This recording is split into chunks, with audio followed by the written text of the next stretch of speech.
Assalamualaikum warahmatullahi wabarakatuh. Kami di sini dari kelompok 8. Di mana materi kami yaitu tentang penilaian teknik non-tes. Nah, jadi penilaian teknik non-tes ini salah satu penilaian yang menilai peserta didiknya tanpa melalui pengujian. Jadi, non-tes ini berbeda dari tes. Tapi biasanya terkadang saling keterkaitan. Karena teknik penilaian non-tes ini bisa dilakukan dengan cara observasi, wawancara, dan misalnya angket.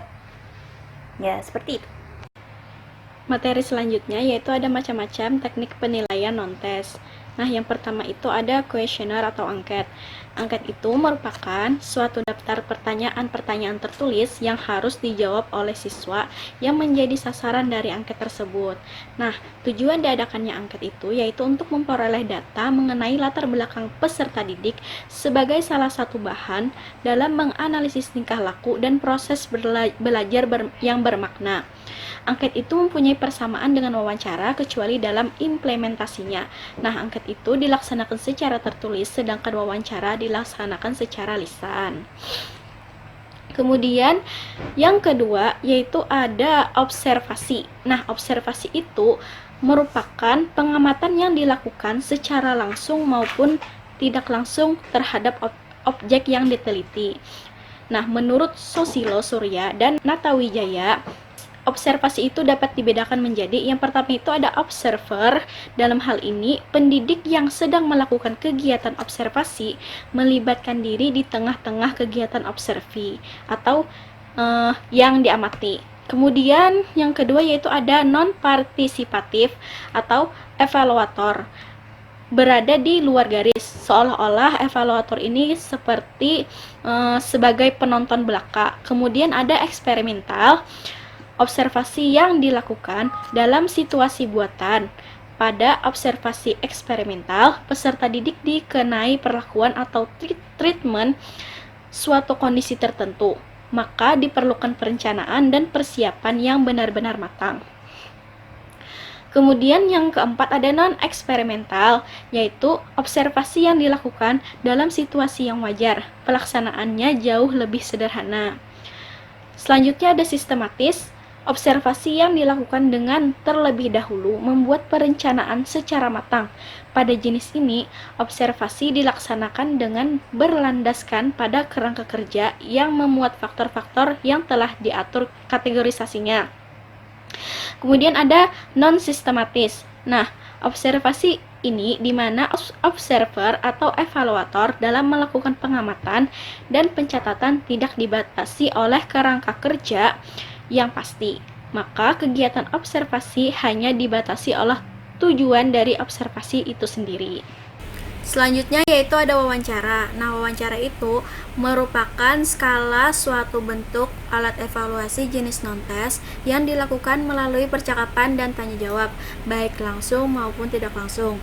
Wawancara yang dilakukan secara langsung antara pewawancara atau guru dengan orang yang diwawancarai atau peserta didik tanpa melalui perantara. Sedangkan wawancara yang tidak langsung, artinya pewawancara atau guru menanyakan sesuatu kepada peserta didik melalui perantara orang lain atau media, jadi tidak menemui langsung kepada sumbernya.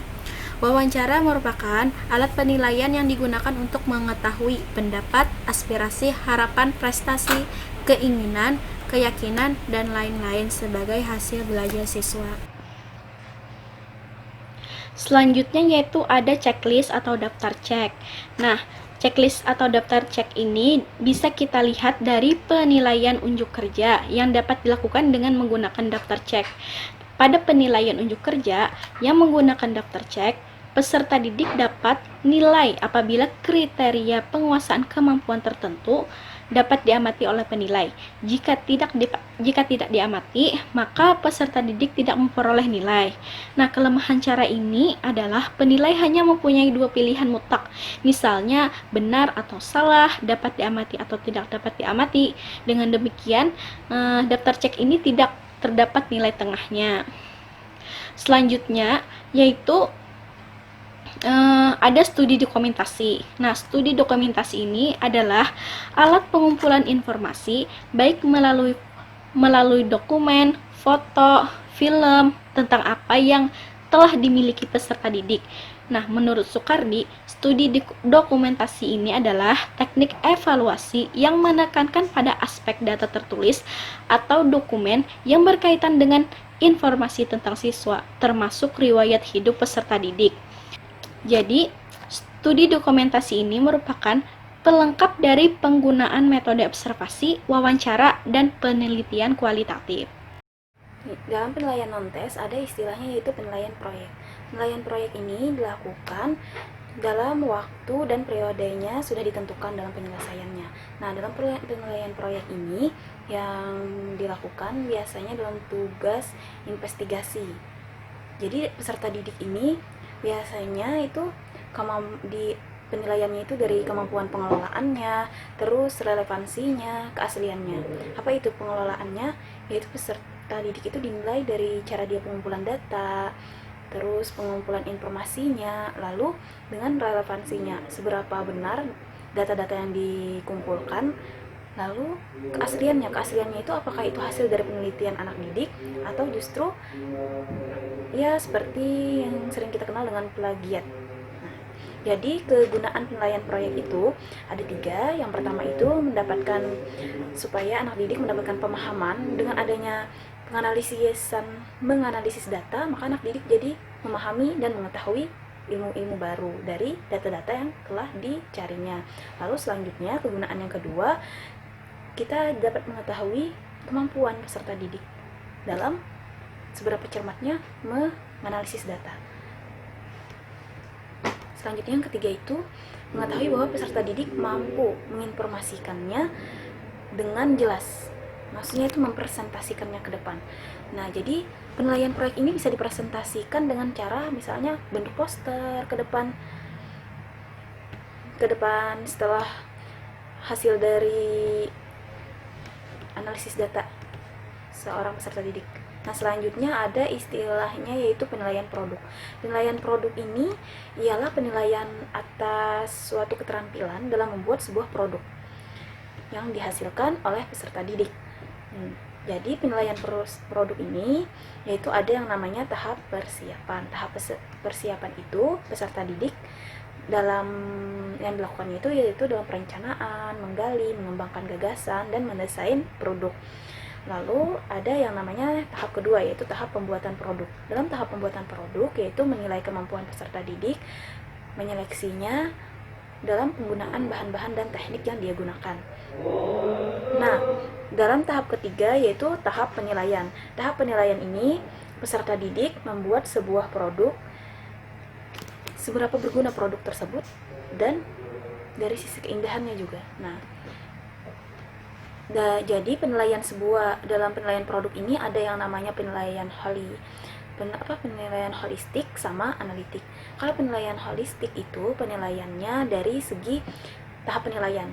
Kan tadi ada terbagi dari 3 tahap. Yang pertama tahap persiapan, tahap pembuatan, dan tahap penilaian. Kalau penilaiannya itu diambil dari penilaian holistik, berarti penilaiannya di tahap ketiga.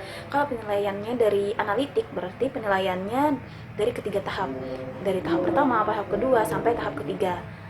Selanjutnya itu ada penilaian kinerja. Nah, penilaian kinerja ini yaitu penilaian semacam berbagai macam tugas, situasi di mana peserta didik diminta mendemonstrasikan pemahaman dan pengaplikasian pengetahuan. Misalnya itu ke depan kelas, terus dinilai seberapa pemahamannya itu didemonstrasikan secara langsung di depan kelas. Terima kasih. Selanjutnya adalah penilaian portofolio. Penilaian portofolio adalah penilaian berkelanjutan yang didasarkan pada informasi tentang perkembangan kemampuan siswa pada suatu mata pelajaran pada periode tertentu.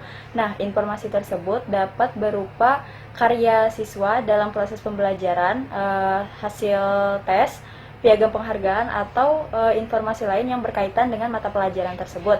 Fungsi dari penilaian portofolio ini adalah sebagai tempat penyimpanan hasil kerja siswa, sebagai informasi bagi guru dan siswa, dan juga sebagai pedoman untuk mengetahui sampai sejauh mana ketercapaian dalam suatu mata pelajaran.